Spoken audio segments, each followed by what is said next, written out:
Might help if I'm on stage. I was supposed to be on stage, but technology doesn't always work. Hey, well, welcome back to a Tuesday night live stream. Again, back-to-back weeks, and I have another great guest on tonight. We're going to be talking to Julie Rhodes about Kick Fizz, which is a new brand that she co-founded and launched. And as you'll find out, she doesn't have enough other stuff to actually do. She decided, let's go ahead and get into the THC market. So this will be great because I've been wanting to cover this topic for a while on the channel, and to have Julie come on as that first person to discuss it. I am pumped, and hopefully you guys are too.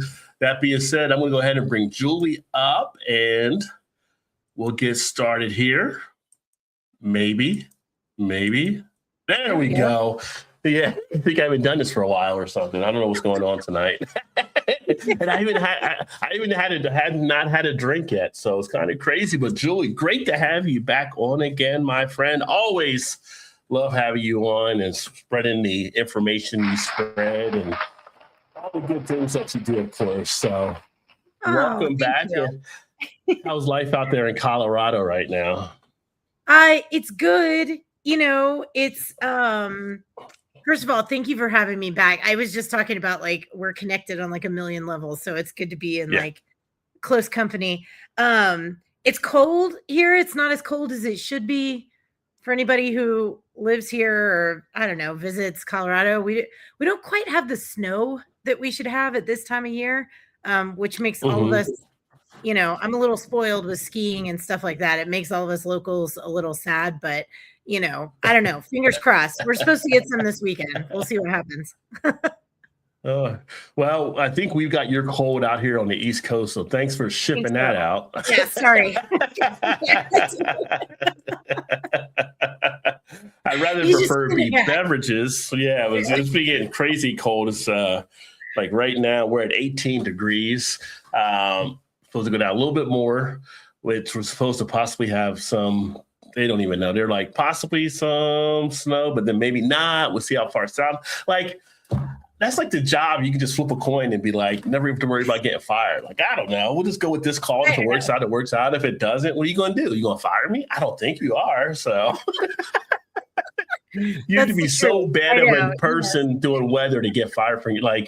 Literally, you get fired from your job, you're going to be sitting next to Craig on Friday because it shouldn't happen. You shouldn't get fired as a weather person. How do you have to screw up so bad for them to fire you? But I don't know. Anyway, and then there's apps now, and who knows where it's coming from. So yeah, AI is going to program everything here shortly. So yes.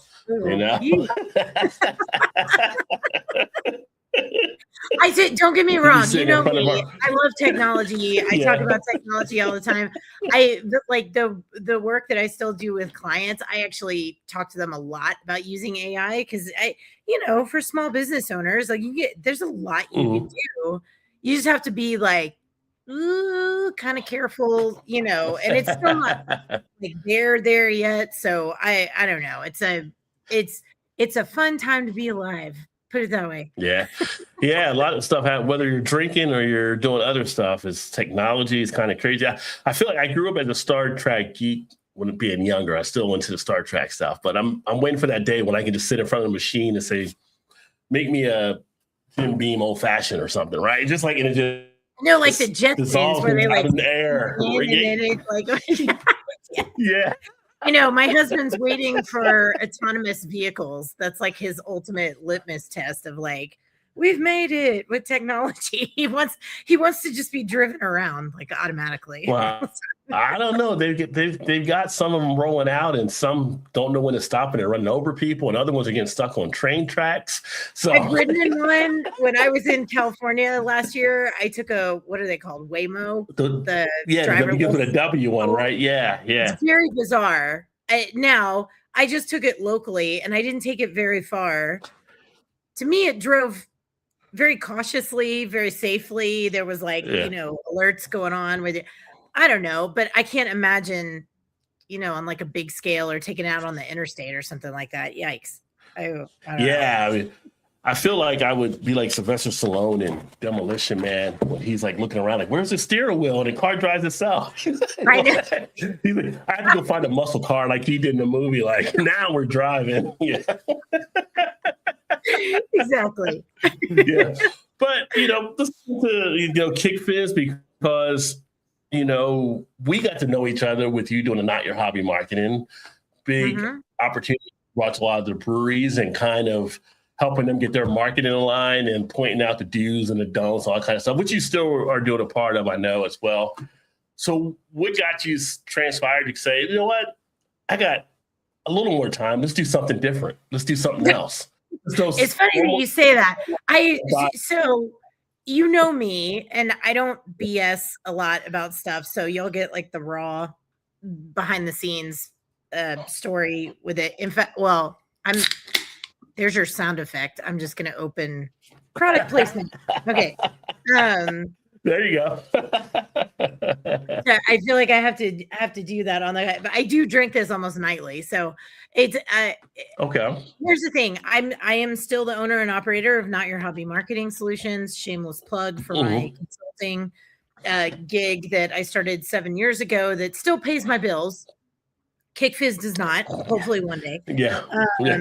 So Kick Fizz actually was born out of a total failure story. It was actually a hard seltzer brand from about 4 years ago, like 3 or 4 years ago. Okay. And they came to me as a client. They were struggling with distribution, sales, marketing. They didn't have any plans, like very typical stuff of what I do with my consulting side, which is like, I have an emerging brand. I don't have anything planned for marketing and sales. We're aligned with a distributor. We're kind of on the struggle bus. We need some foundations, right? So I jumped in. I worked with them for a little over a year. You can probably get the timeline. This is like very late to the hard seltzer game. We sort of know where that has gone these days with, the big kids. They're still in there, right? Like they're fine. But a lot of the like independents have kind of backed out from hard seltzer because the market became too difficult and there just wasn't the same momentum. We reformulated, we retested, we rebranded, we built sales and marketing plans. We did all the things. It was a little bit too late, too little too late. The distributor was like, no, we're out.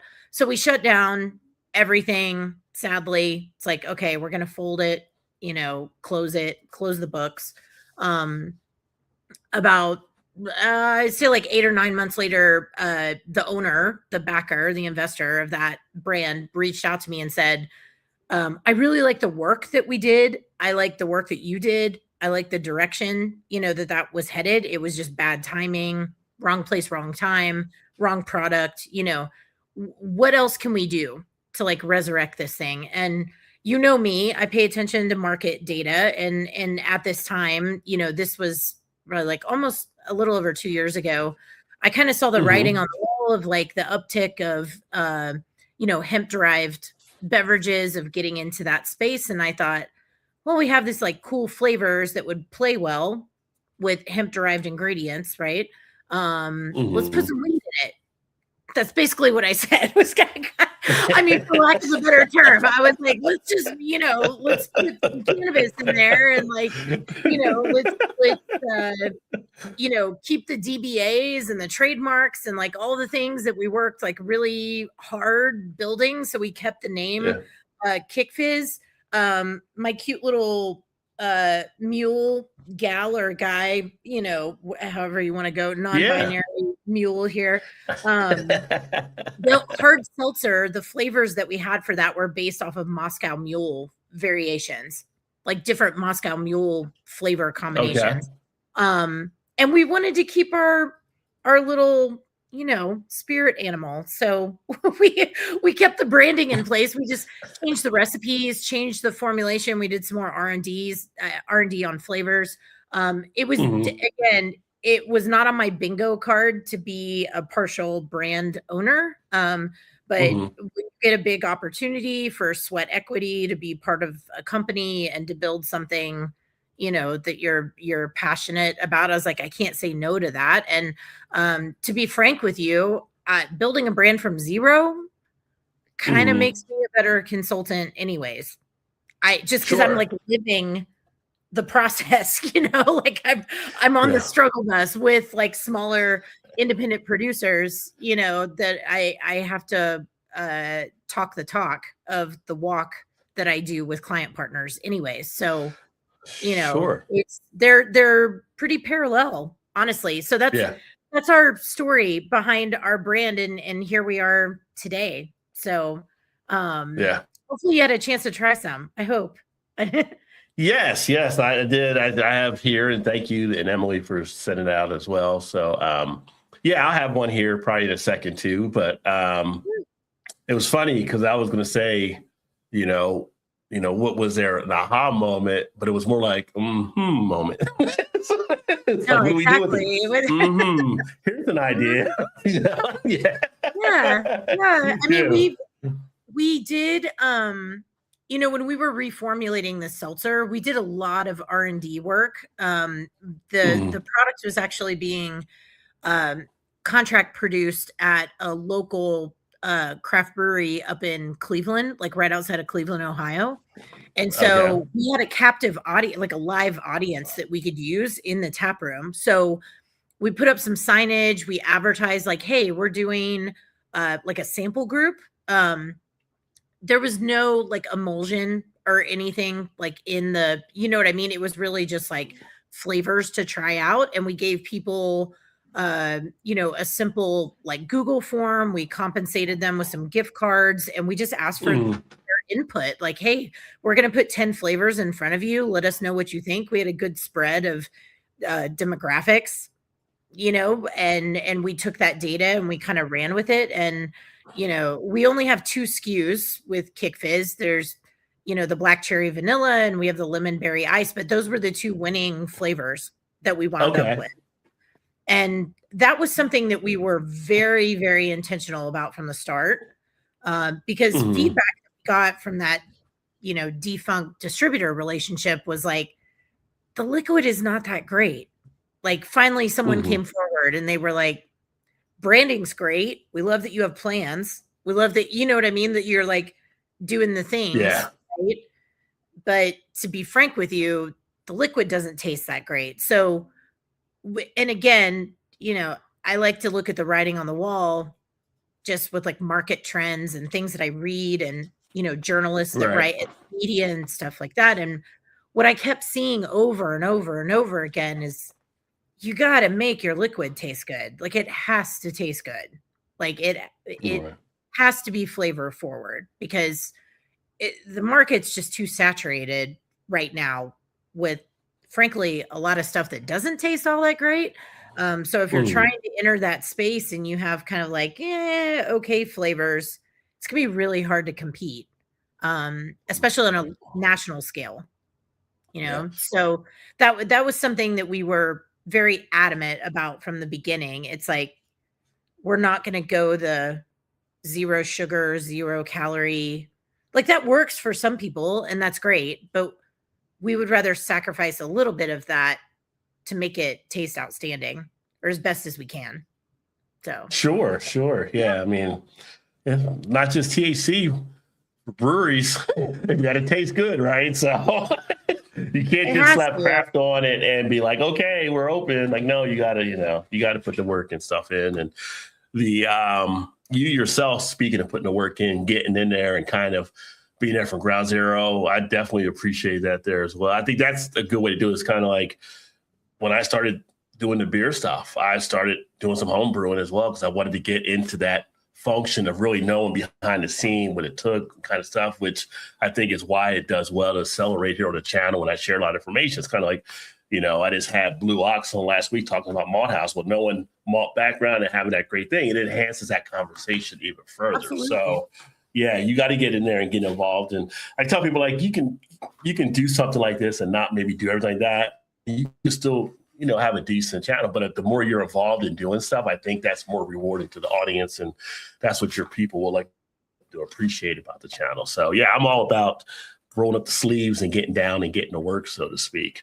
Talking about THC market here now, because this just launched last year, right?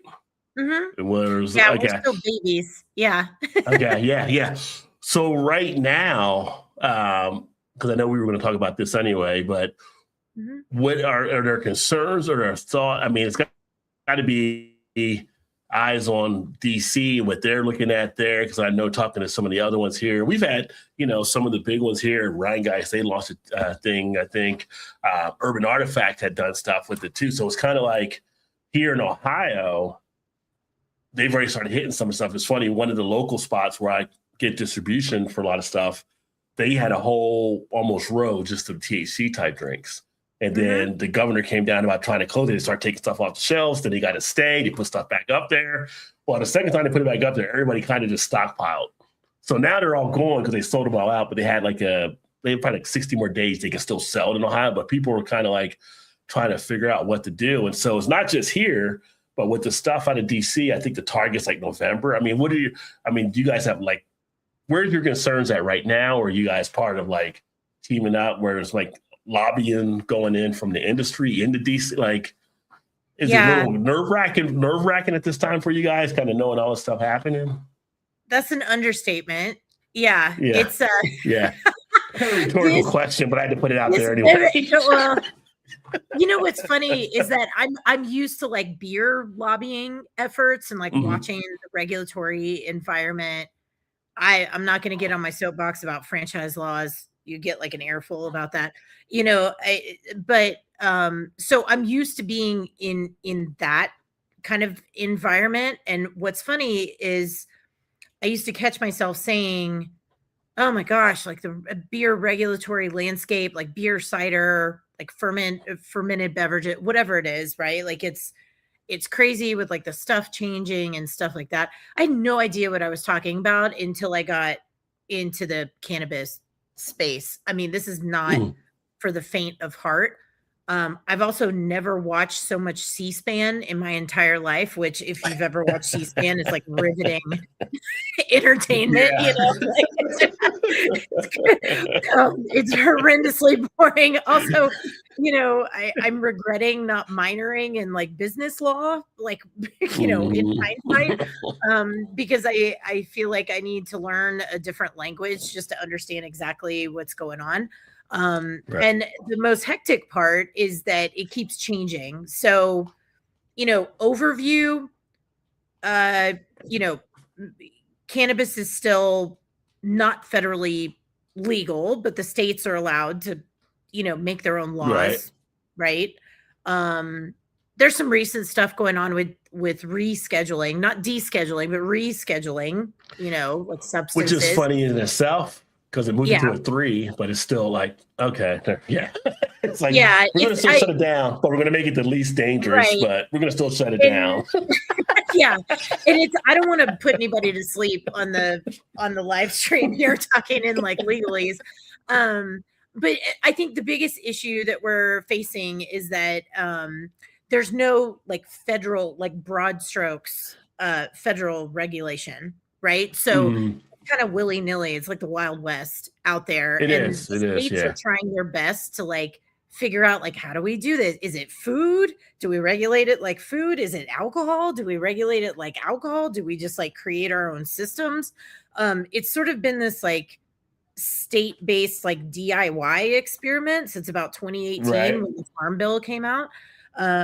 So I think the way to sum it up, at least from my perspective, and I'm not a lawyer, by the way, I'm not a lobbyist. We're all doing the best that we can, and we're trying to keep up as best as we possibly can. But I do know that the folks that want to be in it for the long term, we are very much like pro regulation. Like we want to see some. You want to see it regulated because you don't want bad actors out there doing stuff, right? Right, exactly. So if it has to be the TTB, sure. If it needs to be the FDA, awesome. Like let's just pick one and go with that and start building from there. But kind of like we saw with prohibition way back in the day, that doesn't work. You know what I mean? Then you have like negative repercussions of that. So again, a lot of the folks like myself that want this to stick around, that see the benefits of it, that see the consumer demand, we are very much from the camp of, I can't even tell you how many times I've emailed my Congress people and senators just over and over and over again. And I would say for anybody out there that's listening that enjoys these things, that wants to see this stuff stick around, like just, let your voice be heard, because it does make a big difference. I think the biggest problem that we saw in November was government shutdown. Oh, let's sneak in some language at the last minute. So it wasn't really, we're trying to ban the hemp industry, but some folks in DC who are influenced by whoever, I'm not going to say anything, but snuck the language in there, and it's like, Right. okay, what do you choose? SNAP benefits or hemp beverages, or like getting the government reopening. So, again, this is just my like personal, non-legal, like formal take on all of this. But what we're trying to do now is just activate and get the voices heard out there from people that want this stuff to stick around, whether it's a beverage or say like a CBD supplement. Could be for you. Right. It could be for your dog. That's a big deal. It could be for hemp farmers. But the way that the language is structured right now is that it would eliminate basically the entire hemp industry in November of 2026, unfortunately. Right. Yeah. So sorry, that was a long-winded way and lots of jobs and people. Hopefully that helps. No, it's always good. We're always about the knowledge here and the education of it all. So, but just to think of all the different careers that would be affected, the lives that would be affected. And, it's kind of interesting here in Ohio. So Ohio is kind of that kind of Wild West type state where liquor stores can sell the drinks, or they still have them in there. They're still selling them some that haven't sold out already. But the ones that sold out really aren't stocking up anymore because they don't know what's going to happen. Then we have like gas stations that they can get the THC drinks and stuff in there, and they can sell stuff like that. And then occasionally some might have like some of the gummy type stuff. But then we have the smoke shops that have gummies, and they have some drinks. And then we have dispensaries which have the straight, just weed, go in and get the bud that you want to get. And it's all kind of funny because the goal, it looks like here in Ohio, is they're basically upset at the gas stations. Of all those groups I've mentioned, because they're like, you can go in the gas station, and if you're a kid, you might think you're buying nerds, but the nerds you actually get are these gumbo nuts. If the artwork looks the same, it's just the name, and it's kind of like, okay, well, you can kind of regulate that. You have that behind the counter anyway, but if the gas stations are the problem, don't sell them in the gas stations if you can't regulate them. A liquor store is great because they're used to regulating for alcohol, so to have it in there makes a great spot. What they're trying to do seems to put them in dispensaries, but dispensaries say, we don't want them. They're not profitable for us. We're okay. So it's kind of, where do you want to put this at? It's hard where to put it, right? Yeah. And, I'll say this because I do a lot of business with gas stations and C-stores, more so on the beer side, like the bev alc side. I can say this, though. I'm going to play a little bit of devil's advocate here.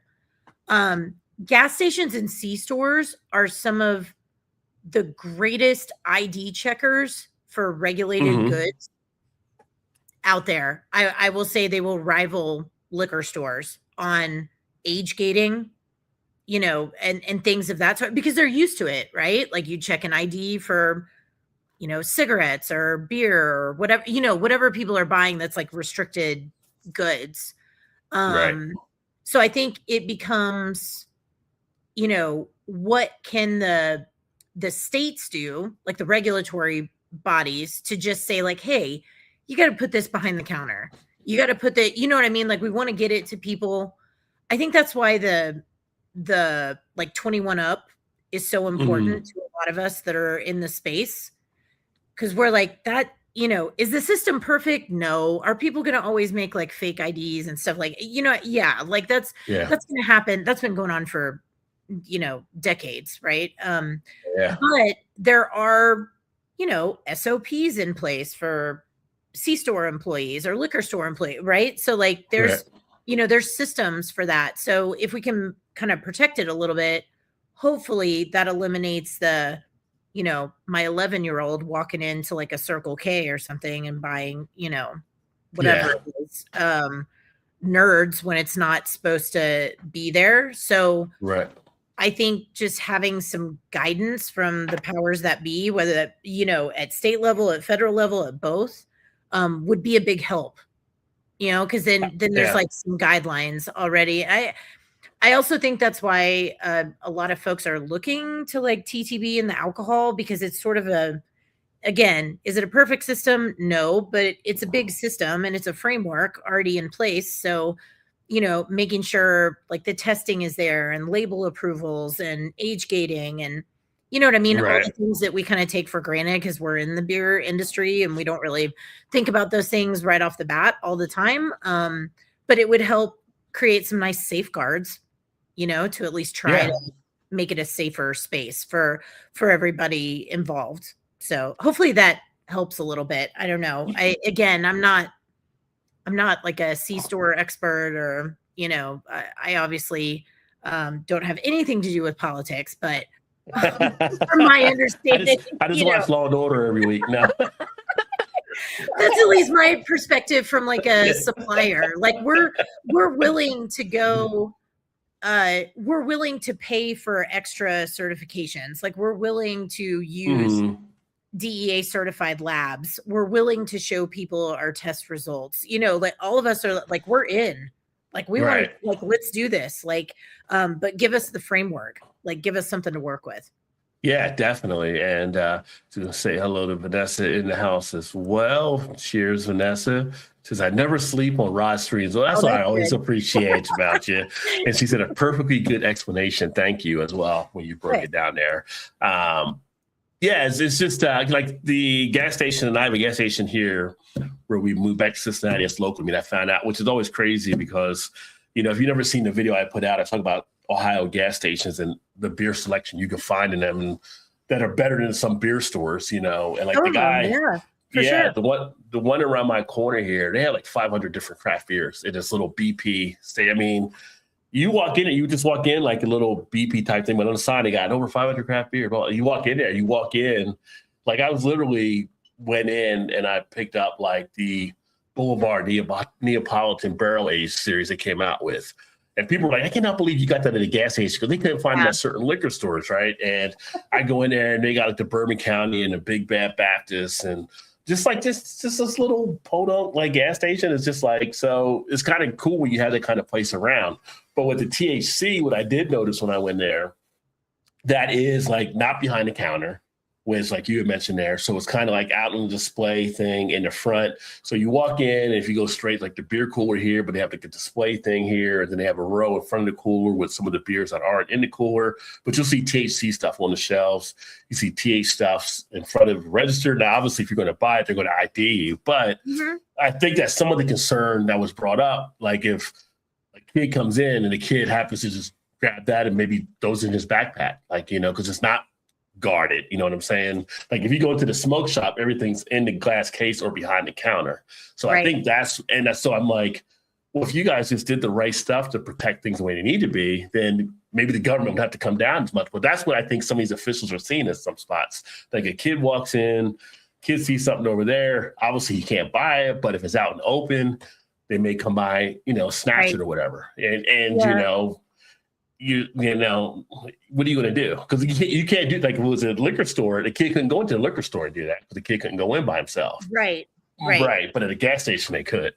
Yeah. So it's there's a lot of sides to this, and again, that's kind of the whiplash that I've experienced with trying to follow along, because there's a lot, like I'll hear, I don't know, somebody talk about like the outlets where you can buy it like in Alabama, and it's completely different from Ohio, and it's completely different from South Carolina, or I can't even sell this in my backyard. Colorado is heavy cannabis, right? So I have to have really high milligrams to be in a dispensary, but dispensaries are not really built for beverage. Hey, right. It's not like they have coolers, just laying around, like being ready to, it's a different setup, right? So then it becomes like, okay, so what formats are okay? like edibles versus beverage versus vape versus, you know what I mean? Flower, Yeah. like whatever variant you're talking about. That's a question. Then the other question that is I see begged out there is like milligram limits.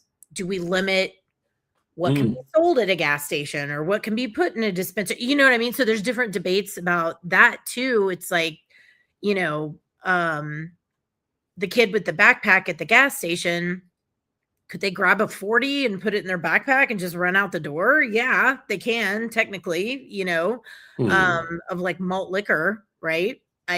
Technically they could do that. Just as easily as they could grab like a weird bag of candy, what looks like candy to them. And Right. like, you know, but is one going to harm them more than the other? I think that's what a lot of people are looking at. And then do they put like a milligram limit so it's not like as harmful? Kind of like some gas stations only sell like beer, wine, cider, but they don't have like hard spirits, and those are reserved for the liquor stores. Right. Just, I guess, bottom line, I could ramble about this forever, you know, with analogies, but bottom line is like we need somebody to look at it like objectively and in an unbiased way and say, okay, we think we should, you know, regulate it like a food or regulate it like alcohol, and then we have some kind of framework to work with and to get, you know, stuff in the right places and protect access to things. But also, I don't think it's bad to have that discussion too of, I mean, you don't really sell a lot of just like pure grain alcohol like on the shelf. You know what I mean? Like gasoline. None of us went to West Virginia like I did. I mean, there's stuff like don't get me wrong. Like I drink Everclear and stuff like that. Like way back in college, there's some stuff that rivals like grain alcohol. But you know, there's safeguards on that, right? Like there's you can buy all kinds of stuff in a liquor store, but up to like a certain point, and then it gets dangerous, right? So where is that point for THC? Where is that point for hemp? And you know, I think it's important for everybody from all corners of the industry to weigh in on that. So I think it just comes back to like speak up, talk to your policymakers, talk to your local lawmakers, let them know like, hey, I'm a small business owner, I'm an independent brand owner, this is my perspective, this is what we want to see. And then, but also for those same lawmakers to hear from consumers, hey, this is what we want to see in our neck of the woods. Like, this is what we feel like is going on. And then you get a group, distributors, supply chain, consumers, lawmakers, all weighing in so that you can try to get some kind of decent baseline. Because right now it's just all over. It's like a huge hodgepodge. And that's not going to work long term for anybody in any sector. No, I think it's still such a newer type thing, and it's just a lot of gray out there, and people are trying to figure out the best way to mesh it all together. But my thing is, like, you can come up with an idea without killing the industry, without putting jobs in jeopardy, without doing some of the stuff that's going to penalize some of these things. So it's just like, don't just go for the death kill right off the bat. Like, there's other ways we can work. There's ways we can work toward it. There's people invested into this, and there's a way for us to make it work. So let's just not go, you know, some of the problems we always have, whether it's this or other things in the country, is the pendulum never stops really in the middle. It swings from the one side to the other, the one side and back and forth. And it's like, no, right in here is where we want to be. Why can't we get it to stop right here? So yeah, exactly. And then people also keeping an open mind that it's not what's this called? Like a zero sum game. You know what I mean? Just because one category wants to enter the marketplace doesn't mean it's taking away from other, you know what I mean? There's ways for us to, like, all fit. There are a lot of craft breweries that are contracting these products, and at a time when the market is kind of dippy, you know what I mean? Like, let's just be honest. Like, it's you know, there's been drops in revenue and volume for, you know, for a year and a half, 2 years. Just beverage alcohol in general, right? Yeah. So there's a lot of like breweries, there's cideries, there's distilleries, there's different people from all corners of beverage alcohol that some people are relying on this revenue stream as like, I'm producing this thing for somebody else that doesn't have their own tap room, that doesn't have their own facility. And again, like you mentioned earlier with jobs, like how many hundreds of thousands of people is this going to directly influence if this thing shuts down in November, which is a very scary thing. And again, it's not just beverage. It's like the health and wellness space. It's the, veterinary space, like animal care. There's so many industrial hemp. There's a whole bunch of, there's research with the rescheduling and everything that just happened. There's a lot of folks in Washington that want to do more research about CBD and how it could maybe help with like PTSD and like other forms. Now I'm not making medical claims. I'm just saying they have aspirations. Yeah. I mean, you see it, you see it doing stuff with like Alzheimer's and all kinds of different things that are trying different testing to see the impact it can have to make people's lives easier, as far as and if it's totally banned, you can't do that. That just goes away. So then the progress gets interrupted. And I again, it might sound totally self-serving that I want the industry to survive, but it also could do a lot of good for a lot of people just overall outside of my universe. Yeah. Well, it's like, don't look at the tree, look at the forest. So that's how, how it actually works out there. And I do want to pull up the site here as well. So we can share with people. And for those watching, whether here or on the replay, make sure you can check out kickfizz.com. The website's in the comments area, is pinned up there, but I want to go over to the website to take a look here as well to share. Because this is a fun looking website. I'll give you that. It's cool to get in there. Hey, look, I'm a little biased. I think it's cool looking, but that comes from me. And then you're gonna get hammered with like coupons of stuff that comes up. So hey, 30% off. Community building. You know how that goes. Yeah, definitely. So you get a little discount there. But no, I like the colors on the website. Now we talked about the two, and I have the two here, which I'll share here in a second as well. But you're doing the day drinking and you're doing the evening buzz, and go to the different flavors. And so black cherry vanilla is the evening buzz. Like a little summary here, night out or in with friends, good vibes, good fuzz. And they want me to get that 30% deal. I'm telling you. They're trying to hook you. With casual party, you give a nice little thing of how you can actually working this in if you want to sit here and enjoy. And then on the day drinking, I know that one has a little bit of kick of the caffeine in there as well. Brunches, day parties, poolside, and beach days. Ooh, that 30% popping up. I know. When you're in the world of e-commerce, I'll tell you what, I've learned a lot. I have been schooled in this process because e-commerce and DTC business is so different from in-person taproom and distribution. I'm not complaining at all. It's been a really good learning experience, but man, it is it's hard. Yeah, we have some mocktail recipes. We have a Spotify channel if you want to peruse some of our playlists that we like pair with our beverages. But I think, for everybody listening, what we wanted to do, in addition to being like flavor forward, we also knew that there's some people that are sort of intimidated by these beverages. It's like, everybody's body composition is different. So the way that you react to it's similar to alcohol, right? The way that your body reacts to alcohol, you're going to react differently sometimes to, hemp-infused beverages. So,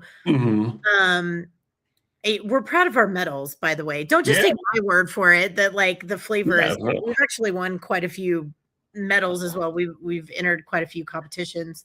But we knew it had to taste great, and we knew that we wanted something really approachable. And someone said this to me once, and I keep repeating it all the time. They said, you're like the step stool into hemp beverages because it's so low dose. Like we're 2 milligrams of hemp, like Delta 9 THC and 2 milligrams of CBD. And you're in Ohio, you see what's out there. You got like 5, you got 10s. There's some places where you can get 20s and 50s and 100s and stuff like that. But we wanted people to not feel intimidated by the category and make their own judgment on how much and how little they wanted to drink. Right. So, and here's the thing, you can always drink another one. It's not the end of the world, right? Like if you need some more. And the other thing that we noticed, and this will give you a clue for the names like evening buzz and day drinking. What we see in the market with like social beverages, whatever you want to call it, is that people usually buy stuff based on what they're doing for like the moment that they're in, or like what we call like a drinking occasion. So if I'm going to a backyard barbecue and I need a bunch of beverages to take with me, if I go into a liquor store, my mindset is I got to get a little bit of everything, right? So I might gravitate towards a variety pack, different scenario. Okay, I'm having a pool party at my friend's house. I want something light. I want easygoing. You know what I mean? Like something cool that, like, if it's hot outside, I'm not gonna, I'm not gonna go for like the BBA stout here. I'm going more.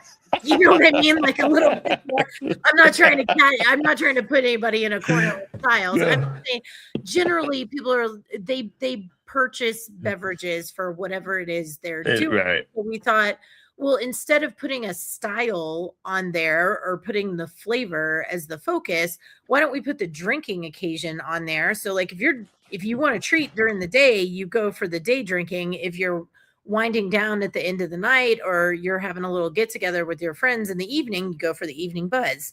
So what that does is kind of remove some of that decision fatigue. Like I don't have to think about like styles or try to dissect flavors or anything like that. I'm really just going for the moment that I'm in.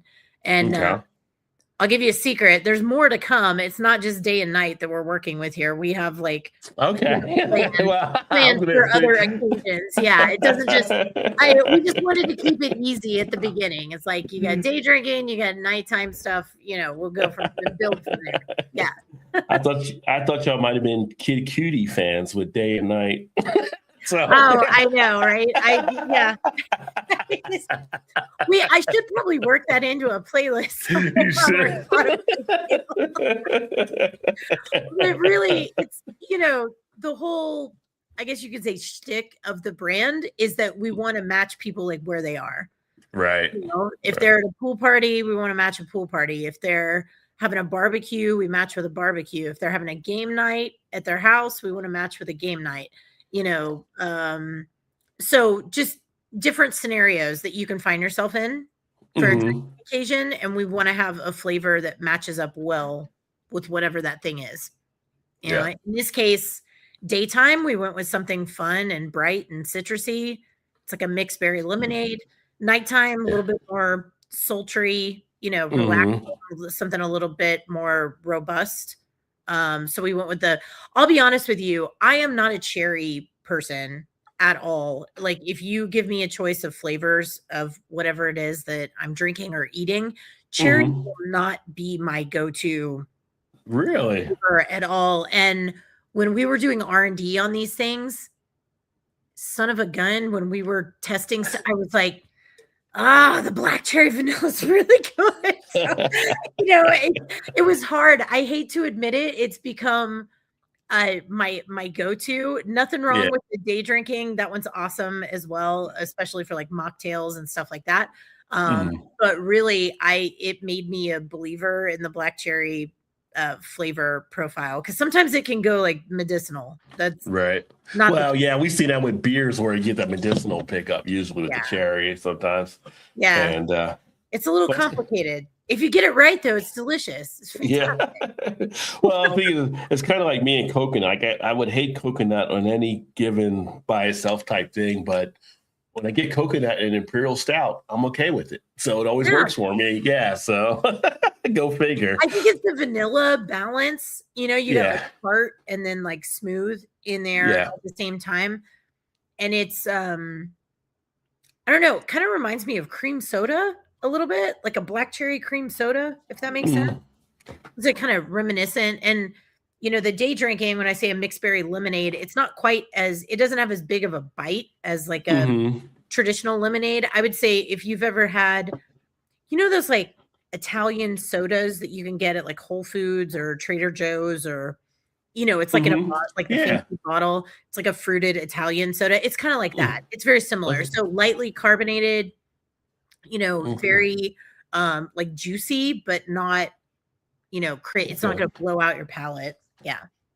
Have you ever put both together into one? Have you done a smoothie between them? That's bold. I don't know. I mean, I might have to try it now. I have mixed them with other things. Like when we came, that was fun. Like coming up. Lemon berry ice and black cherry vanilla. I mean, it could work. Yeah. I mean, you could. They're definitely.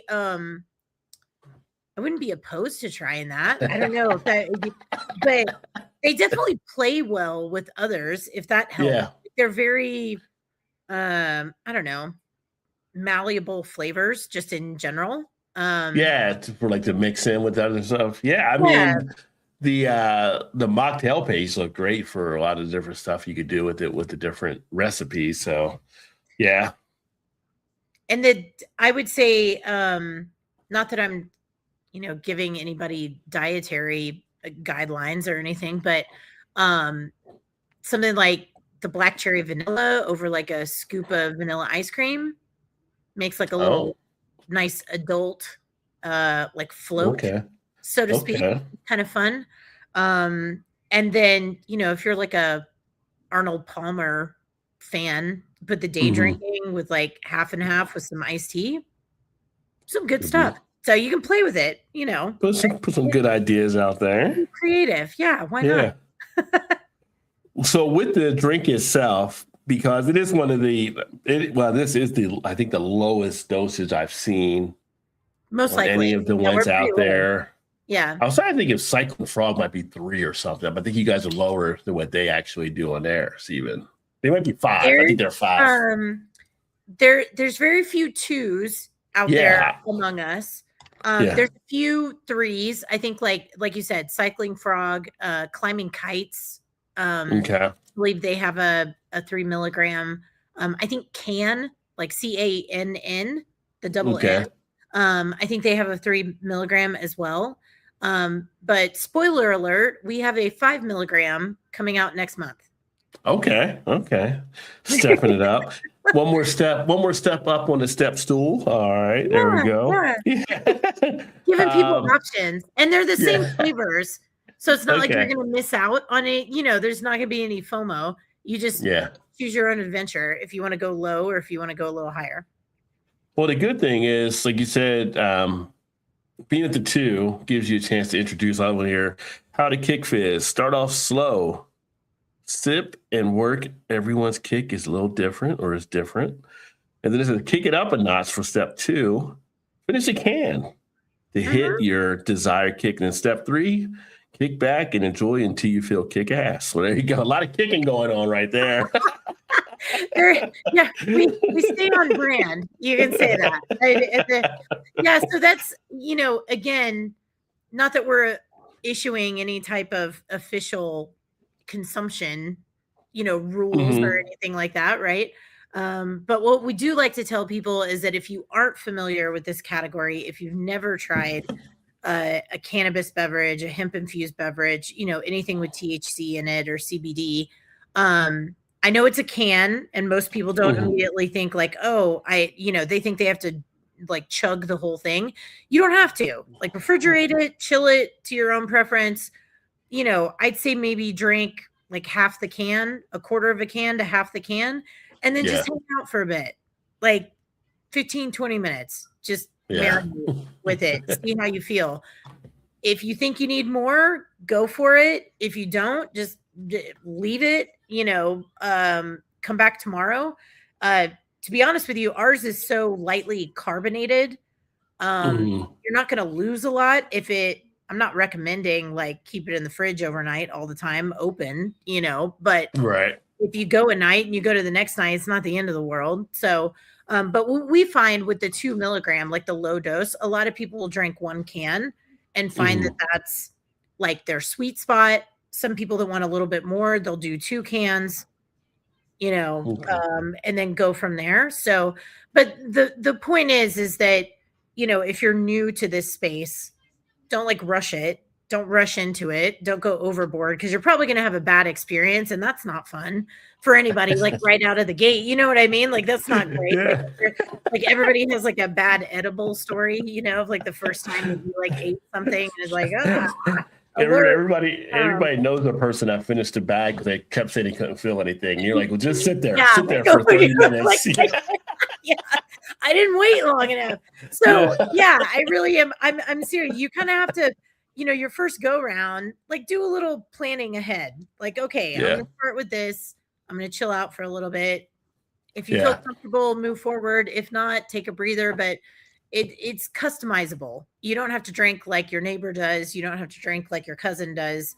Everybody has their own, not to get all sciencey, but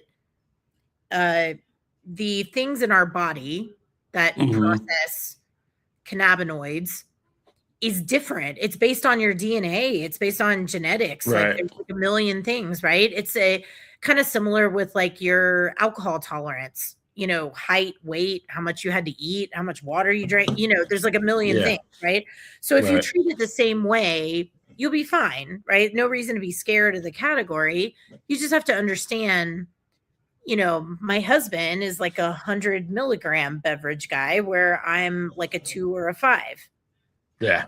You just have to find your own group. Your tolerance. Yeah, you got to find your own vibe. It's either, my mom or like Snoop Dogg. I don't know. There's a happy medium in there somewhere. You just have to like try it out and figure out what feels good for you. Yeah, but even Snoop Dogg learned he can't hang with Willie. he tapped out with Willie, so he also runs with Martha these days. You know what I mean? Like Martha's no joke. She can hang with just about anybody. Yeah.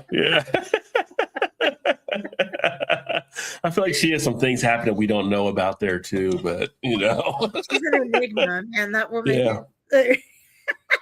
Every time I think I've seen the end of her, something pops up, and I'm like, "What? Like what? Like, what is? Yeah, what is happening?" she keeps doing it. Yeah. So at the 2 milligram level, I'm gonna pour this one in here. What do you feel most people are finding? Do you feel like most of them are kind of, for people to actually see it there? So look on that one. Yeah. So that's the one from the Evening Buzz.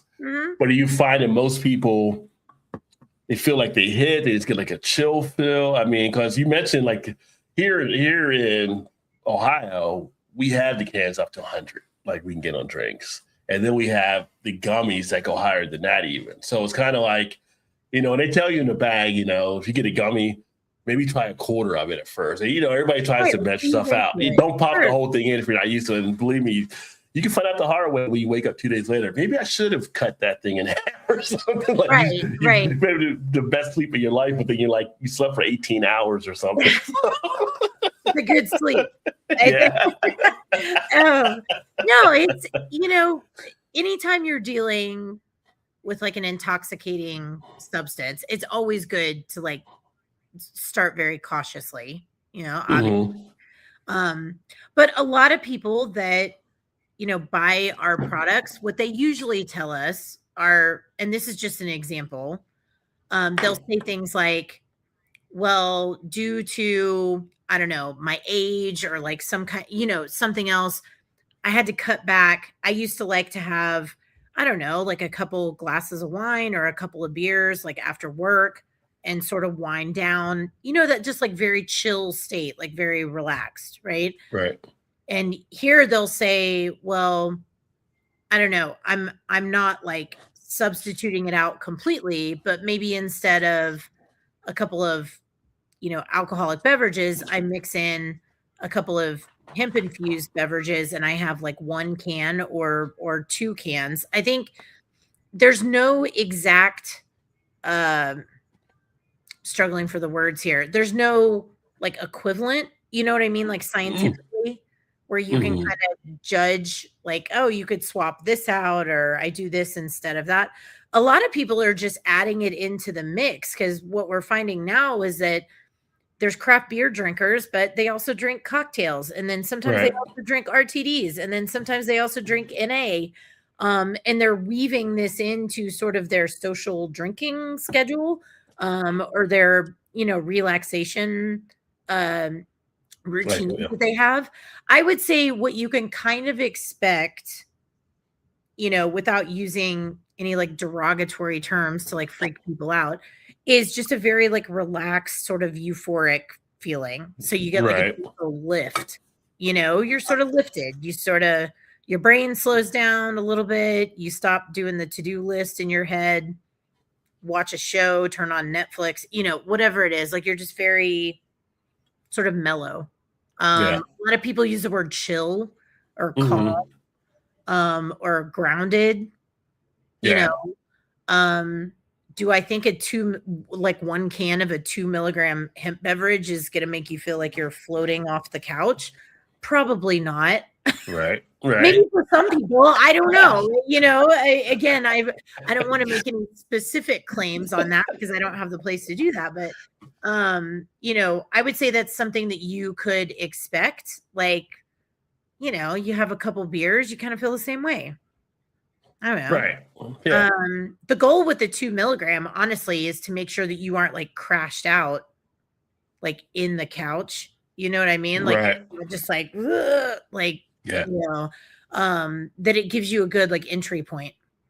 But even at the 2 milligram level, I don't know if it's on here, like, is it the don't drive, don't operate, like machinery type thing? You have to put that on here as well, because like I said, it may hit people differently depending on how their DNA and everything is, Right.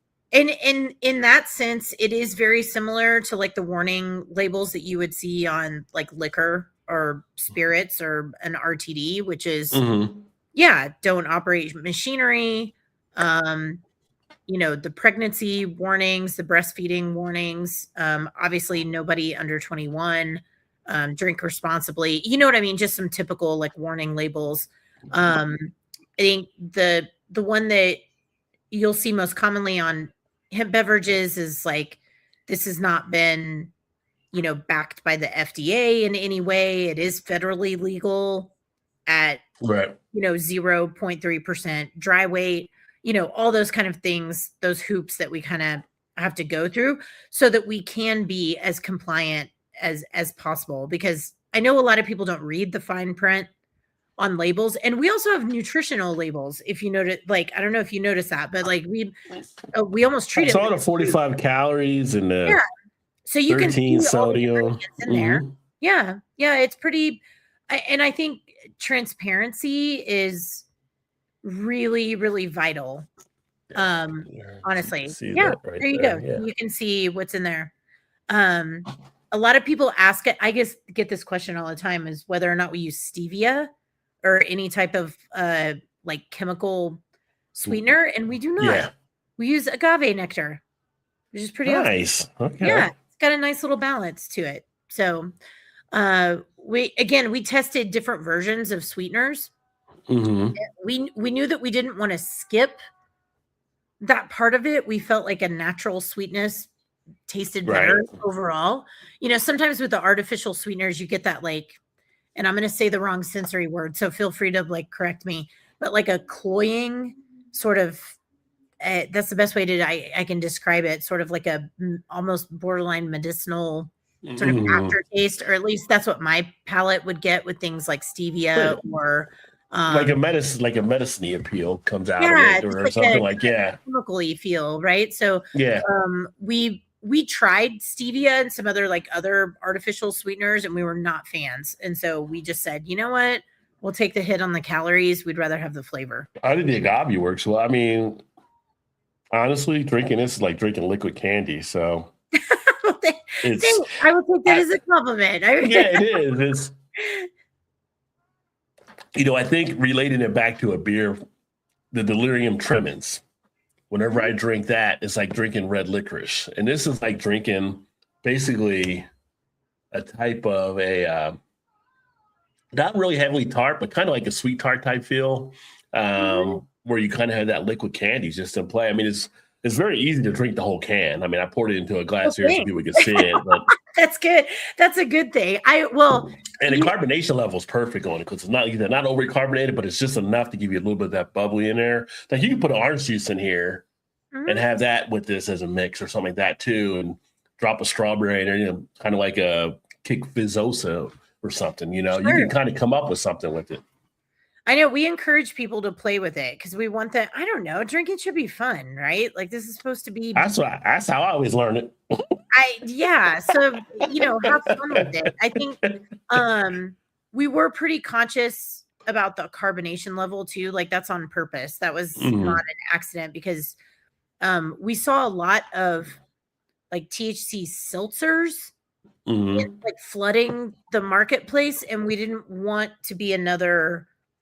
For lack of a better way to say this, like another bubbly water or LaCroix that just happens to have THC in it. We just didn't want to go that direction with like the, I don't know what the word is, like alkalinity. You know what I mean? You get kind of that like seltzery sort of saline thing going on. When you start, and then there's like a fruit flavor on top of it. That was not what we wanted to do at all. Yeah. We wanted to make it feel different than what everybody else was doing, and to have it feel more like an RTD, more like a cocktail, like you're ready to drink. It definitely has that. I mean, I don't know if you ever tried it or not. I don't know why you might have to try it, but I mean, if somebody just wanted to pour this over ice, you could do that even. I've seen people put ice in beer, so I haven't figured out why they're doing that, but that's something what the younger generation has been doing, especially overseas. I don't know. I'm old school. You and I are both old school beer fans. I don't know if I would do that. I'm not gonna get mad at you because like you do. Oh no, that's your thing and everything like that. That strikes me as odd. I just order a Coors Light. I know. Yeah, this kind of you can tell my import background coming out when I was selling way back in the day when I was still doing supplier side sales, and I worked for a couple different import companies, and I used to sell a bunch of lambics from Belgium. Oh, okay. Tiny bit reminiscent, not exact, but if for the beer folks that are listening, like if you need a flavor kind of equation or like point of reference. So like this one, I don't know, like a very mild creek or something. It's got like that, I can see it being like a lighter Lindemans. I can see that. Sure. Yeah, totally. Yeah. So if you dig that flavor profile, this might be right up your alley for sure. Right. Yeah. And the aroma is solid, and the aroma is right in place. The carbonation level, I was trying to put that in my mind. It's kind of like the 2 liter. I don't know if people I guess they still sell 2 liters, but I always feel like people are getting cans or little bottles nowadays. But getting that 2 liter back in the day, and you have it in the fridge about a day and a half, and it's not flat, but it's not all the way carbonated. It's kind of like right in that middle. It's kind of like right in that spot where you're getting enough bubble action to make it still a good drink, but not overly anymore. So it's easy to put it down. Yeah. Yeah. So it's like if you had like 2 ice cubes in your soda and you let it melt, but not like 6 ice cubes.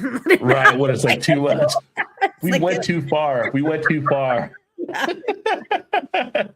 There you go, buddy. Laz is over. Actually, you're up late tonight because Laz is over in the UK, but he has a question for you. So does the fermentation process affect the THC compound? Oh, okay. So first of all, Rod, you know this. I'm not a production gal. I'm just married to married to one. Not a gal, but a guy, production guy, right? So everything I've learned about production process comes from my partner in crime. God bless him, like trying to explain, pH and like DO levels to me. But to answer this question, there is no fermentation in these beverages. Right. Now, that is specifically mine because mine is not a beer style I don't know if you've seen those. There are some like IPAs and lagers that don't have alcohol in them, but they put hemp into them. So it's like a totally alcohol-free beer, but it's an actual like malt product. Honestly, I will shit. I like to be unbiased a little bit, but shout out to my friends at Float House. If you've, I don't know if you've ever heard of Float House. I've never heard of them. No. The East Coast. They make anybody on the East Coast go check them out. I believe they're in Connecticut, or Rhode Island, like that area up there, Massachusetts. But they make like a light lager THC beverage, and they make an IPA THC beverage, and that has a fermentation process, right? Because it's like a malt based situation. Right. No, you can't do alcohol and THC together. That's a big no. That like, so they don't have any alcohol, so they have hemp infused, really good stuff. But the hemp, like, there's no fermentation at all happening whatsoever that would cross over with the emulsion. So really, if you think about it, 2 a.m. Thanks for staying up with us. Oh my God! Yeah, he's just not gonna lie. He's struggling to sleep. Well, I'm here for your insomnia, lads. I'm here for your insomnia. I'm really glad that I didn't talk about like more lobbying stuff, because I definitely would have put him to sleep for sure. But you know, ours, if you can think about it like in cooking terms, it really is a marriage of like mixing and like emulsions. There is some boiling that happens, but there's literally no fermentation.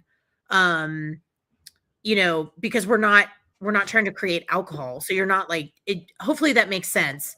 And again, I'm not a production gal, so forgive me if I'm saying that in like non-sciencey ways, but you know, there is boiling, there is mixing, there is like rest time. There's, you know, the tricky thing with the emulsions, this is the easiest way that I could explain it. Think about it like oil and water. So my beverage is mostly water-based, right? Like most beverages.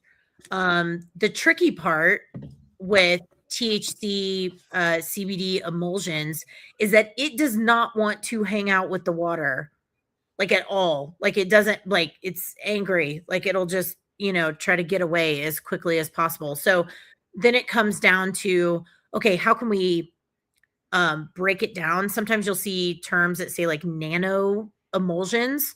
So like get it really, really small, for lack of a non-sciencey term here, or, you know, for lack of the right term. The emulsion people, if they listen to this, they're going to be like, oh God, Julie, what are you talking about? But the way that I understand it with my non-science brain is like the smaller that you can get it to where it's more compliant with the water molecules, and the more that you can force them to hang out with each other, the better the beverage will be, because it will be the right potency, the right strength, you know, the full effect of everything together, and then you put the flavors on top of that. So it's like mixing up, you know, sangria or a batch of margaritas or whatever. It's just, you know, the tricky part is getting everything to hang out together and to have them stay together and have it taste good, and hopefully not taste like grass. That's the ultimate goal, because it can be very heavy sometimes. It can be very earthy, you know, depending on how much you have in there, where it was sourced from, you know, there's a million things. Kind of like with hops, you know what I mean? You have like different harvests, you have different regions, you have terroir, you know, it is kind of the same. You got the stuff out there, and it's stuff being grown in labs now too. Yeah. And honestly, I'm glad that I just randomly picked that example, because they are kind of from the same, like you get like they're cousins, you know. They're sort of cousins. Yeah. So you do have different flavor profiles of like emulsions and things like that. You know what I mean? Like there's not like flavors of emulsions, but you'll get different notes of stuff depending on the strength and the potency and like the amount and all those things. Yeah. Right.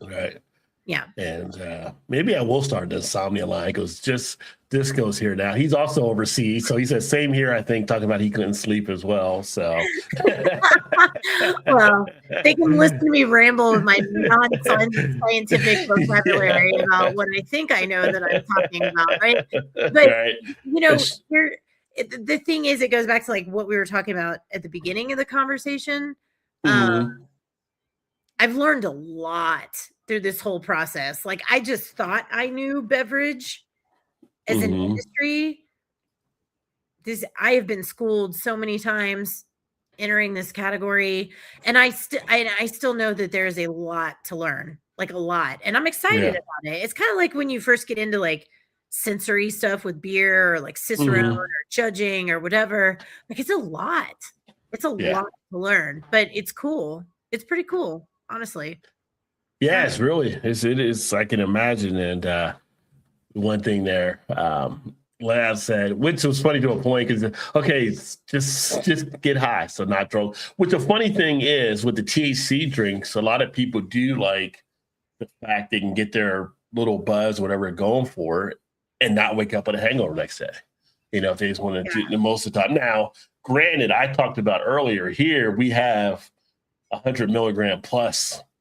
So if you get too big, you won't get a hangover, so to speak, but your head will be definitely hang in. Yeah. So you got to be careful to know what you're actually getting into. But we try our best to. There's some other brands out there that say like no hangover and like no next day, after effects. Yeah, being groggy and stuff, right? Yeah.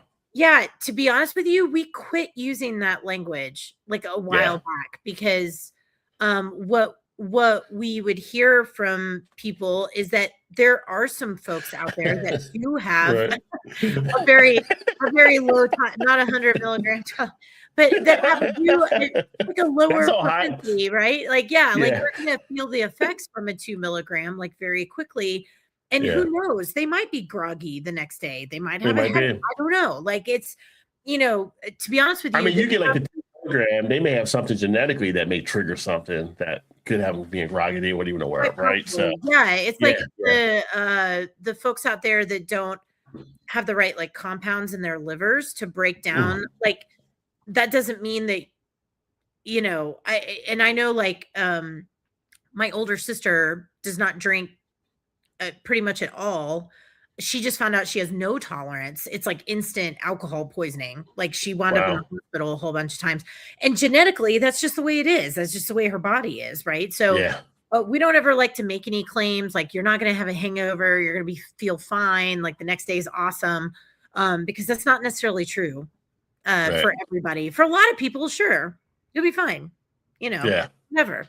But there you go. Like, beer, like you might get a headache. You have to try it, right? Like, you gotta, if you want to try it.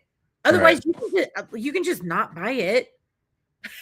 I'm not supposed to say that as a business person, but like, if it freaks you out, you know what I mean? It's like the people that try LSD or whatever. Like, if you're freaked out about it, it's gonna be bad. Like, you don't have to try it. Like, it's, I would. Use the buddy system. Bring a friend. I know. You guys split it, and you're both on the same trip together. Yeah. I should not mention like tripping like that in the same context as this beverage at all, because I don't want to make that association. Like, these are totally different substances. But again, it goes back to the like start low, go slow, like wait it out. Right. Get a feel for it. Yeah. So you get a feel for it. And, I did see something early. Somebody said, it is. Now, I don't know if oil is the right terminology, but it's viscous. Oh, okay. Like, it does have, it has some depth to it, right? It's not like water, like additive. You know what I mean? Like, it does have some substance to it. Yeah. And again, my emulsion partner is probably gonna murder me after this episode, but they would be able to explain it better from just from what I've learned, is that's like the ultimate kind of the way, when you're brewing a beer, it's like knowing the timing and the temperatures and like when to add things, when not, when to take stuff out, when to filter, when to let things rest, like how long to lager, all those different things. It's not exactly the same because we're not fermenting anything, but like putting in, the carbonation at the right time, putting the emulsion in at the right time, making sure the flavors are going in at the right time, and in the right way. It is kind of a science and an art, in the same sense, just different ingredients. Yeah. Yeah. Yeah. He'll just have a smoke. That's hassle. Last time got drunk and broke 2 ribs. Well, there's different ways you can do it, right? So different strokes for different folks. It's choose your own adventure. That's what I say to a lot of people. Like, it's your choice ultimately, I can't even tell you how much weird stuff we get on social media, like comments or DMs. It's bonkers, by the way. Like, it's you crazy. Can tell me, because I know, like, some of the social media stuff some of the stuff that the one that I see all the time is like, this is a great way to fail a drug test. And I'm like, actually, that's on the label. We do give you a warning. Right. and it's a personal choice. You can just choose not to drink it if you have to take a drug test. So, right. Depending on what you're in. Yeah. It's a free will. Yeah. Just because it's there doesn't mean you have to pick it up and drink it, Yeah, it's the same thing as, like, just because this post is here, you don't have to comment on it, but sure, carry on. Like, I have to joke and jest about social media, otherwise it will absolutely just, like, weigh on me anxiety wise. So I have to, like, take it in stride with a little dash of humor. Yeah, no, I mean, with some of the social media stuff, the jokes are starting to write themselves in some things. It's just like, literally the other day, it was just like, I got the urge. I haven't watched it, but that movie, Don't Look Up, people talk about. Yeah. I feel like I was reading something like, I feel like I need to watch that movie right now, because I feel like nobody wants to look up on anything. Like, everybody's just kind of like, maybe if I don't pay attention, they won't see me or nothing will happen to me. Yeah. Now, I'm not gonna lie. I do my fair share of doom scrolling. I try not to do it for, like, long periods of time, Yeah. There are some times, though, when the internet wins, and it's fantastic. Like, when the comment section is better than, like, the actual like, content that went up. Yeah, and sometimes it's just good to read the comments. Just read the comments and laugh. Yeah. I mean, I have a good appreciation for that. It's good for a good chuckle, Yeah. Especially on platforms like TikTok or, like, Instagram Reels. It always seems to be better with videos than it is just for, like, regular photos. But yeah.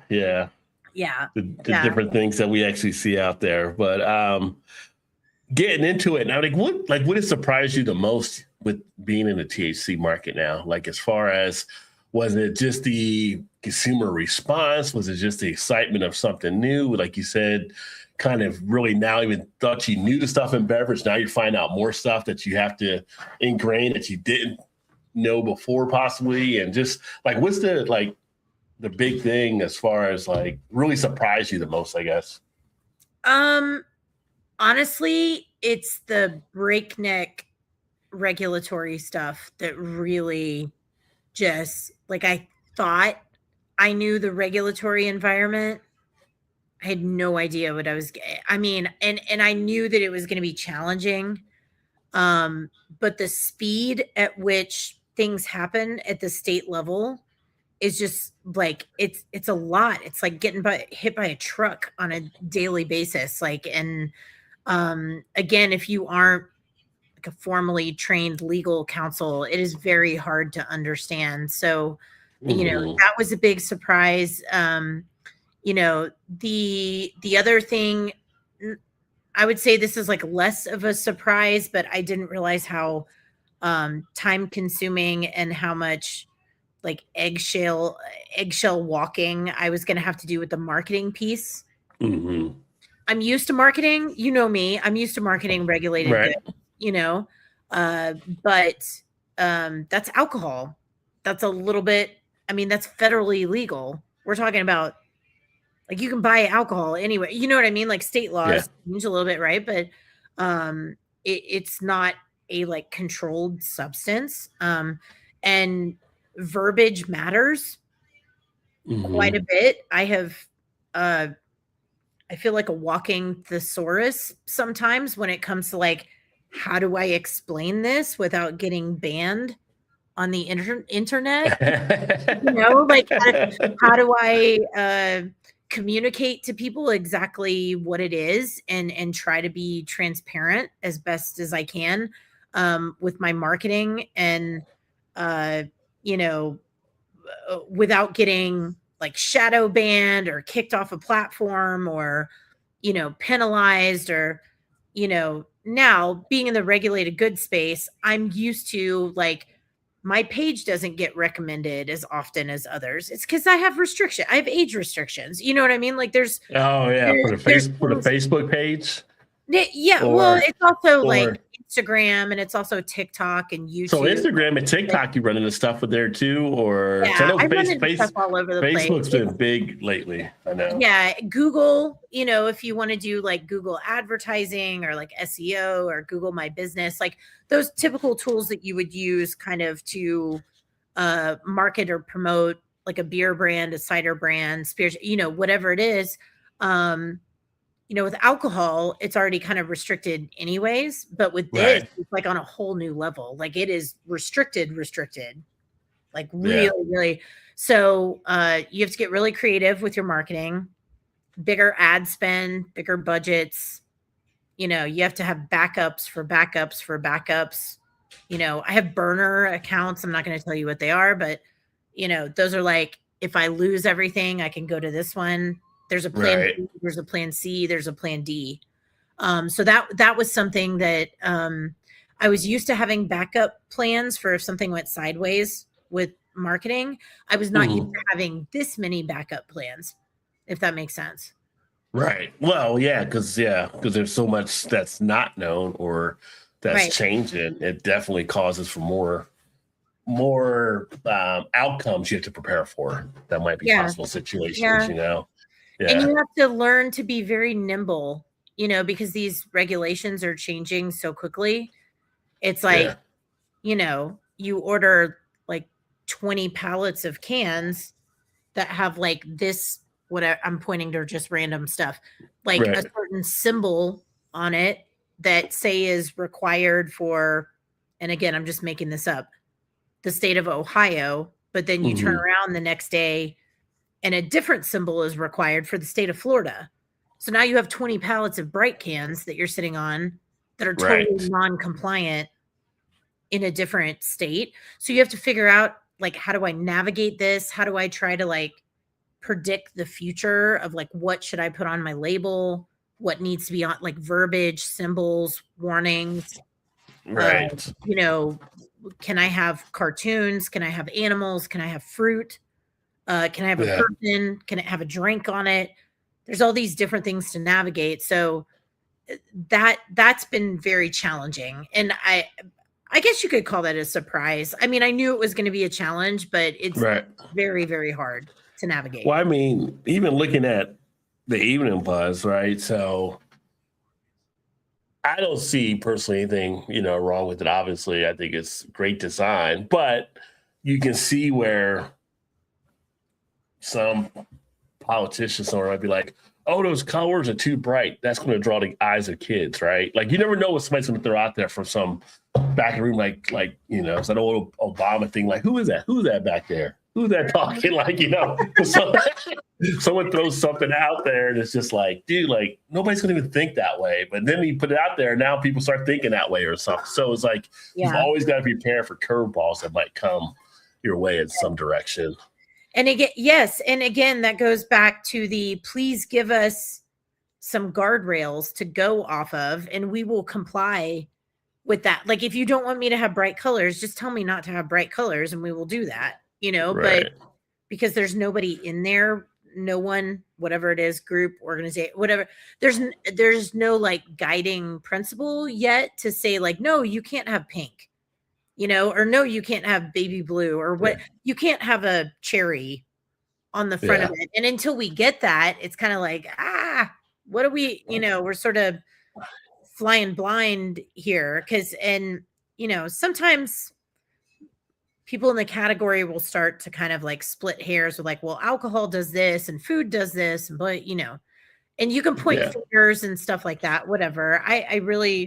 I prefer not to like get into that too much and like split hairs across categories, but just to be able to say like, hey, do you want it to be a solid label with just the name? Not my favorite, not my top pick, right? Like I'd rather have pictures on there. But if that's what's going to take to regulate the industry, sure. But we'd have to have it outlined. So it wouldn't be as fun. I think our labels are fun. I don't know. Labels are great. Is there any part of you that thinks like that I'm just don't like sit out there thinking like the people don't want to give you a regulation or a guideline because then it's like, okay, we'll do that. And then it's like, wait a second. Now we can't change anything if you're going to do exactly what we like. I feel like they don't want to give you what the options are to handle it because once you say, okay, we're in, then it's like they lose all wiggle room on their side.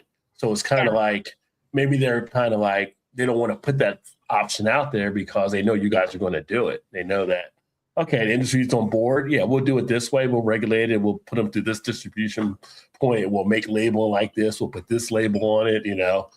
It's like, okay, well, now they got nothing to say about it then. Because I think it's, the whole thing before when they didn't legalize marijuana, a big sticking point was they never want to legalize marijuana because if they did, people could grow it themselves.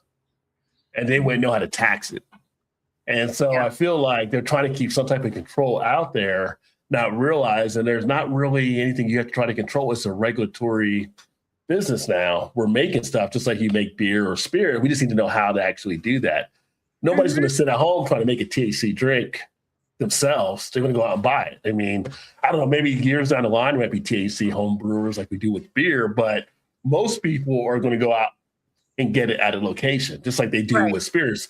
You could learn how to be a distiller yourself, but that's so much of a process. Most people don't want to deal with it. I feel like this is kind of under that, but I feel like in the back of some of these people's minds, maybe they're afraid to like open that door all the way up because they lose all their ground. Yeah. So it's just an interesting perspective. There's something to be said. Although I think you could apply that to just, I hate to give you like a neutral answer here, but I think there's always going to be people at the governance level that's kind of their take on it, whether it's healthcare or taxes or, I don't know, food stamps or whatever, what I mean, like foreign aid, whatever it is. Right. There's, that's kind of the beauty of a democracy. You know what I mean? You get like both sides of the coin. Right. You've got like, hopefully a meeting of minds that like, hey, let's not do this. Yeah, we should do this. And then we go back and forth. And that's kind of the beauty of it. I think there's always going to be people that want to like chase something, regulate something, say, you can't do that. You can't do that. You can't, like what you were talking about with like, they don't want to legalize marijuana or whatever. There's probably going to be people out there all the time. I'm smart enough not to name names. Right. I'm not going to do that. I'm also not going to name industries or like other categories. You know what I mean? But there's also a lot of people though that see the other side of this, that say like, look at what we could do. Look at how the industry could flourish. Exactly. Yeah. Not to go all meta here, but like if you go back to prohibition, it was a risk making it legal again. You know what I mean? That was a risk. And then homebrewing didn't come around until later. 76, 78. Yeah, we want to make because we want to put the guardrails around it. You know what I mean? Right. I think it's starting to go that way with marijuana. I mean, you look at like I'm in Colorado, right? I can grow my own. Right.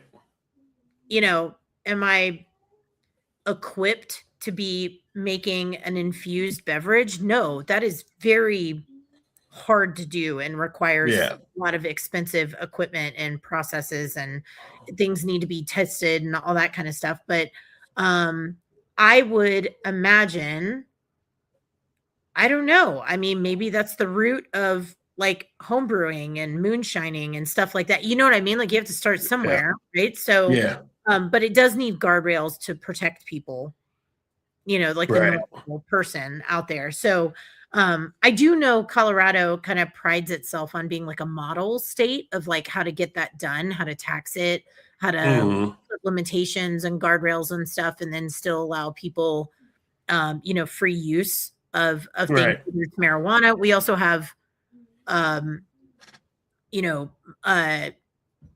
what's the fancy, my brain just like blanked on the fancy term, but like mushrooms, we're allowed to have mushrooms, you know what I mean? So, psychedelics and stuff like that. So I think it's evolving, and I do think it's nice to have places, whether it's Colorado or Washington State or wherever you want to use as like a model of like, there's going to have to be somebody that takes the risk and has the pros and cons and either the upside, downside. I know like here, I get a letter from my kid's school district before the beginning of the school year that says like, thanks to marijuana taxes in Colorado, all the kids are getting Chromebooks. And I'm like, sweet. So like that's smoke up, Colorado. Like one year we got a letter that said we're adding a full-time school psychologist. And I was like, well, hell yeah. Like that's amazing. So I think there's models out there that we could use, which I think is great. It's just, it's like everything else that's changing. Change is hard. It takes time. There's going to be fallouts. There's going to be ups and downs. It takes a long time to adapt and shift and evolve. I do feel maybe cautiously optimistic, but I do feel optimistic about going way back to the beginning of this episode. You asked me how I felt about the category.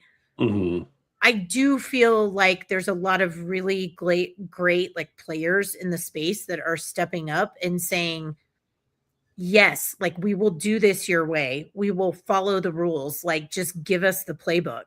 And we have very little demands except for just regulate it and give some clear provisions and we'll comply to that, and a lot of those compliance pieces will weed out the bad actors because they don't want to go through that.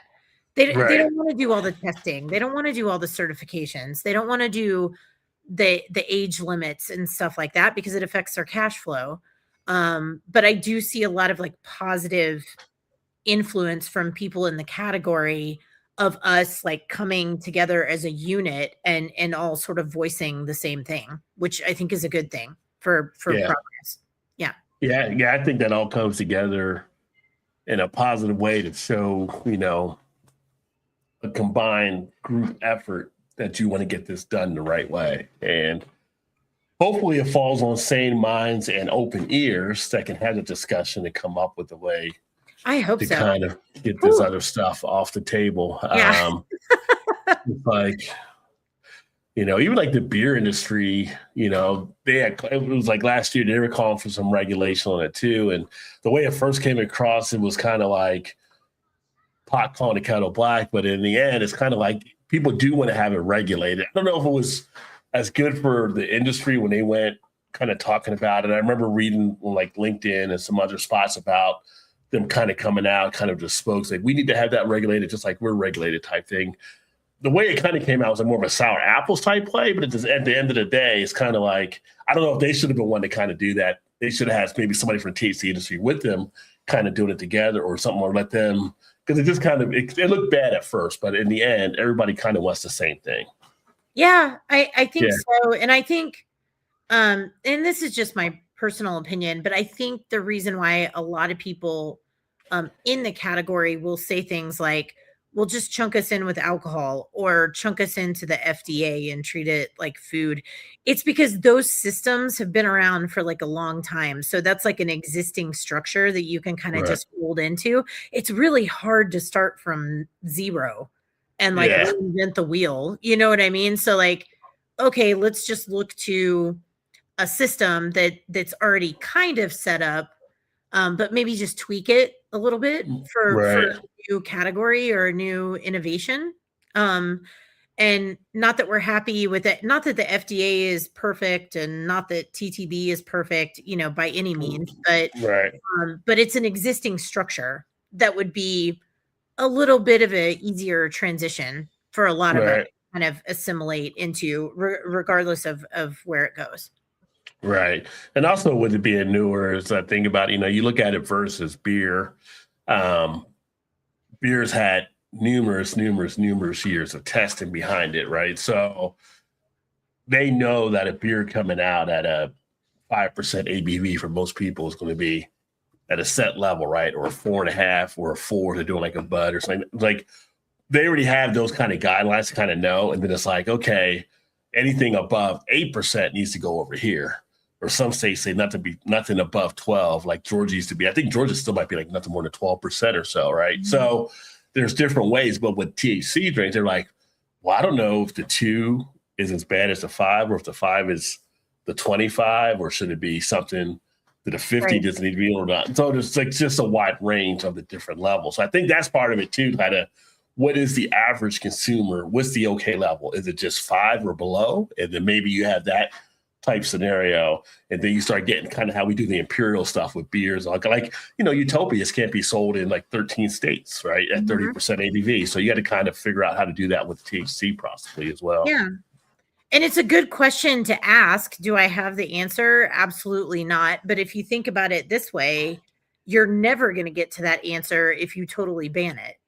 Exactly. Then it's just gone, right? Then there's no room for studies and sample groups and investigate, whatever it is, like scientific research and like further testing and coming up with different forms of guardrails and regulations. Because again, it's a good example, like prohibition, then you just knock it out, right? And then you can't do anything with it. You can't come up with like safe serve. You can't come up with like a tips program. You can't, you know what I mean? There's like those programs evolved because the substance was still in the market. If you take it away completely, then it just halts progress altogether, which is sad. Yeah.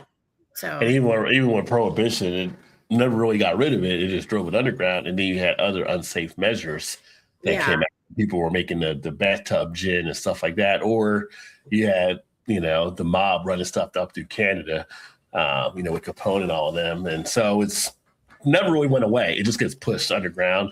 And it's like, like you mentioned earlier about moonshine and stuff being run. So it's dangerous, and that's definitely not, there's something to be said about like controlled substances and the things that need to be heavily, heavily regulated. And I think,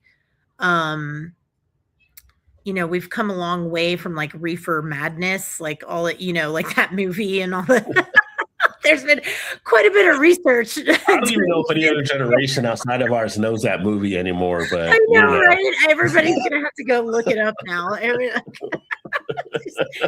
the mindset is a little bit different. You look at like that, and then something like like Dare. Like the Dare, do you remember the Dare program of like the 80s and like our school got mad at us because we were laughing at the Dare police when they came in doing their presentation. Like nobody's gonna buy into that, But there's, you can kind of, if you were to look at like the timeline of like alcohol and drugs and firearms, anything that's like restricted, and there's a timeline, and things move. Like tobacco's the same way. Like if you had asked me 20 years ago about like a Juul like vape, I would be like, what the hell are you talking about? So there's things that are going to come into play all the time, and we just have to be able to adjust as we go. Again, if it's totally not allowed, then that process never happens, unfortunately. So, right. Yeah. It's funny you mentioned the old stuff there because, we've seen a lot of Gen X, but we were talking on a previous broadcast on the live streams. We actually, by the way, I'm just going to throw that. we were talking about the cigarette vending machines. Oh Like yeah. generations nowadays that have no idea. Like cigarettes used to be the vending machine. You didn't have to go to a counter or a store. You just had the right change. You went in and you The put little it in, pull knob you thing. pull it out, and the cigarettes would come out to you. Like kids would use those all to go to the laundromat, get some cigarettes. You just go in there, put the money in, take it out. Nobody stopped anybody. So Have you kind of seen the like, repurposed one? Now people are putting like cute little like tchotchkes and stuff in there. So sometimes you'll see, no. I see these a lot in, places like Portland or Austin or like, Yeah. a little bit A little more, more arts type a stuff. little bit more Yeah. arts influence. But there's folks that are taking those old cigarette machines and turning them into, I don't know, it'll be like a pair of socks from a local artisan or like a miniature chessboard or something, but it works the same way. Like you put your money in and you pull the knob and you get the thing, usually in a box that comes out, but they've like painted the machine and it's totally different. But it's kind of cool. I think it's neat Yeah. that they're like, taking something that's probably just like sitting in the corner of a Right. dump somewhere and like repurposing it for good, which is great. But it's funny to see those like out in the wild. Yeah. But back then, our parents could send us to the store to buy their cigarettes for them too. And you Yeah. walk in there and they'd be like, "Oh, okay, you're so and so's kid. Here you go. Tell her I said hello." All right. And see how much better we've gotten at age gating things. We're Yeah. way better than we used to be. This is ripe for category entry. Right. Way better. Oh, Julie, you are awesome as always. I don't want to keep you. I mean, I could go on and on, but I had a list of questions here, and it's like I got maybe 2 or 3. We always have a good time, so we always We have did a this great last conversation. time. I remember that. Like it's always fun to go. Yeah. But we'll definitely have to get you back on for more. Now you got a lot of stuff happening. I know. I didn't even realize next week was the Ohio conference. I've been so busy on stuff, but you'll be speaking at the Ohio I am. conference. Yeah, unfortunately, I won't be there this year. I just got an email from somebody Yeah. asking me too if I was going to be coming in. But Oh man, it's yeah. in Dayton. I'll be in Yeah, Dayton. I know. It's closer now than it was when I went to Columbus last year, but it's just so much stuff happening. I just hadn't talked to those guys up there, Mary and her team, in a bit. So I was like, I did not realize it was next week when somebody had asked me about it. So fortunately, she's a busy bee this week. She's doing the Ohio Craft Beer Awards. She's doing they're like judging and everything this week, I think. They're like 10 minutes from me over at Mantry. Nice. Yeah, and I didn't get a chance to get over there tonight. I think they might be there tomorrow. So maybe I could try to swing through tomorrow and see who might be there. But yeah, they're doing all the judging over there for the first ever Ohio competition for best beer of Ohio, which should be pretty exciting. I saw some pictures and stuff online, and they got a lot of good judges and stuff taking place. And Very cool. Yeah, I'm excited. Yeah. I'm speaking twice. Again, like shameless self-plug, but it's like I'm the keynote for the conference. Okay, awesome. Yeah. And then the second day I'm doing a talk on social media marketing. So I transition from keynote, and I have a lot of beer friends in Ohio, so I'm very excited to get up there. Your weather better be nice to me when I get up there. Well, you know what? I think I think by midweek next week, actually, we might be okay. You're coming in on Sunday, probably, or Monday.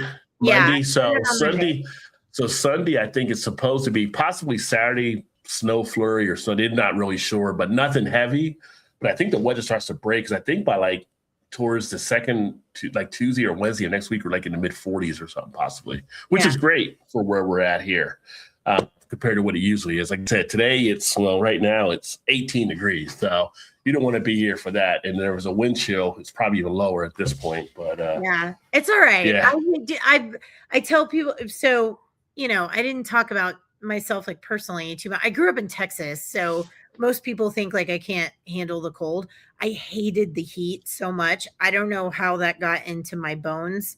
But as soon as I finished college, I moved to Chicago and I got initiated like hardcore into Midwest cold. And so by the time, roundabout that I made it to Colorado, I'm like perfectly trained for like wind and cold, all the things. So I'm good. I know to layer up. I know to when I'm going to be transitioning spaces and stuff like that. But no, it should be a good time. I'm, I've got a couple more things. I'm speaking at CBC this year. I'm really excited about that in Philly.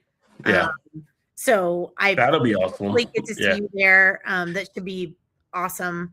And a few other things. I'm going to be in New York State for their conference in March. And, all of that is kind of with my consultant hat on.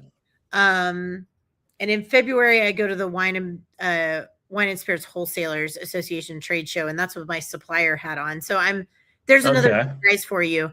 I have to switch lanes like multiple times a day. It's not the easiest thing to do. I'm not going to lie, but it's cool when you're working on something that's your own. You know how that goes. Like when you're building it, and it means a lot to you. You kind of, I don't want to say push through, but it means something. When it means something to you, it doesn't feel like you're working. It's just like you're just out there, energized and doing it and stuff. So, which is always a great thing. But like I said, you always have some stuff happening. You're always on the go. You're always here, there, and everywhere. So, yeah, I sleep sometimes.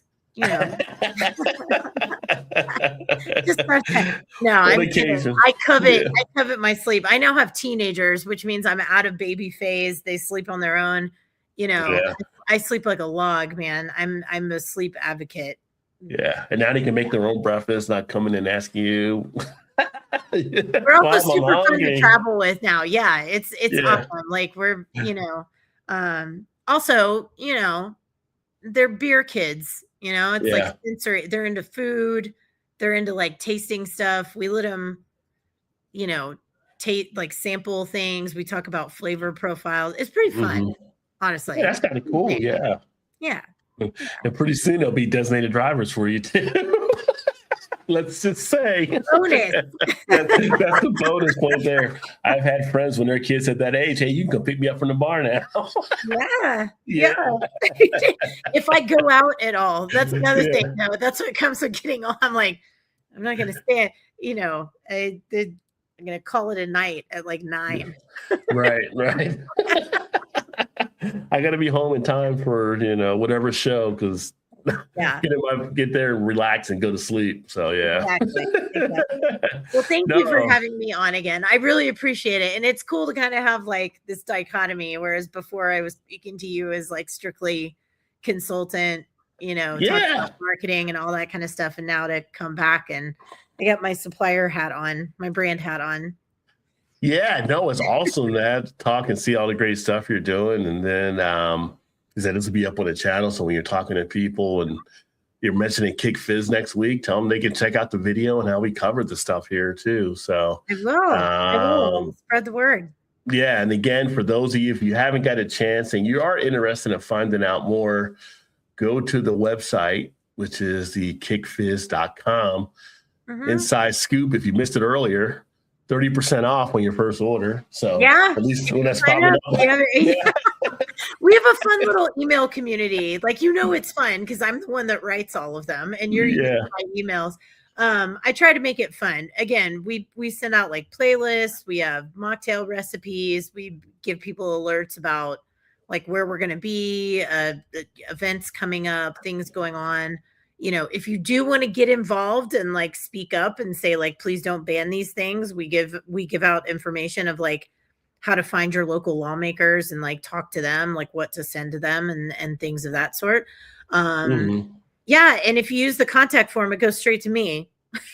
Well, there you go. I'm the hub, so feel free to do the info or use the contact information form because it all goes to one place, and that's Julie's office. Yeah. There you go. But we'll go ahead and wrap up here. If you'd hang out for a second, we'll chat afterwards for a quick bit. And then thanks for everybody that tuned in tonight. Saturday night, I'm back here with Dave, Beer in Front. We'll be doing the Midwest Beer Show. So we'll be highlighting some different things for the beer news for that.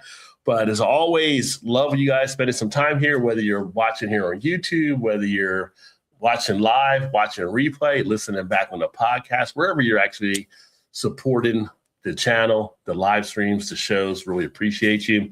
That being said, I look forward to catching up with you guys all on the next one. Y'all have a great evening and cheers.